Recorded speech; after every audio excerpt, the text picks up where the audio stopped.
So another tip, but something I read before I get into your tip that's very interesting is, I don't know if you've seen The Path by Oprah. It's a fantastic book, but she does an interview in there with Lynn Twist, and this is their conversation. I feel compelled to read it because it is just so dead on for the times that we're experiencing. So Lynn says, I've learned a great deal from people I used to call poor and the people I used to call rich. And now I just realize we're all whole and complete people living in the ebb and flow of financial circumstances that change all the time, and do not define us.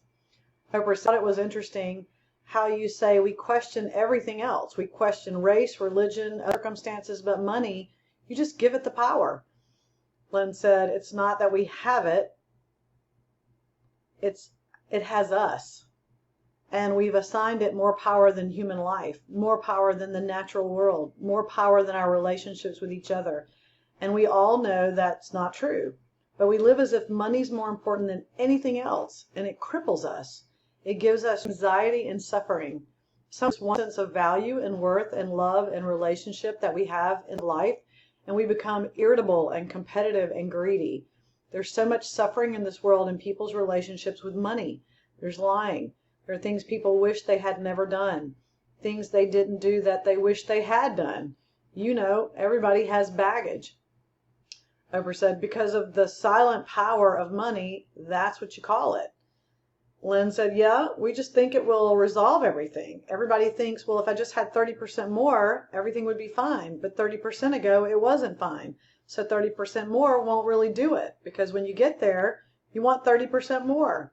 We're just completely addicted in a society that values money above all else, and it's hurtful. It wounds us. So in order to myth that belief that there's not enough, you say we need to live in the place of sufficiency, Oprah says. Lynn said, yeah, sufficiency is a place of wholeness and completeness and deep understanding of who we are. And it's almost impossible to get enoughness or sufficiencies in a world that exalts what I call the myth of scarcity, which is a mindset, an unconscious, unexamined set of assumptions of not enough. There's not enough time, there's money, there's not enough love, there's not enough vacations, there's not enough sex, there's not enough this, there's not enough that. And every meeting, every conversation, every lunch, every dinner, everything is about what we don't have enough of. It's the siren song of a consumer culture. And it's not just about money. It dribbles over into every aspect of your life. It's not just that it's not enough, it's not enough. We're not enough. And that deficit relationship with ourselves is so much of our suffering. It comes from this unconscious, unexamined mindset I call scarcity, which has made up these myths. There's not enough to go around, and someone, somewhere is always going to be left out. And if you believe that and buy into that, that's exactly what you'll create. I think we've seen that play out on the news. Exactly. It gives people permission to accumulate way more than they need out of the fear that they're not going to have enough. So even massive accumulation often comes from the fear I'm not going to have enough for me.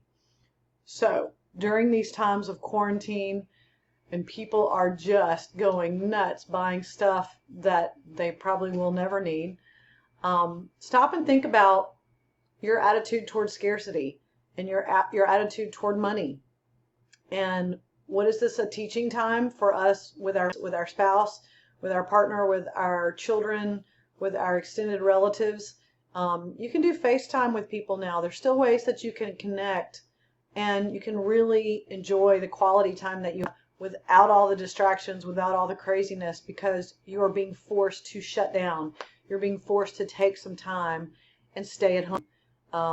Take all that time, think it through, use it as a time to make your quality of life better.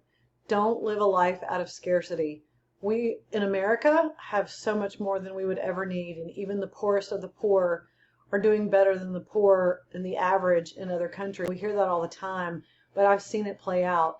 I think about the children that are in this foster care that were abandoned. They got a scholarship when they aged out from the state, and they went to college, and all of a sudden all their friends were going home to go home to. They had nowhere to go.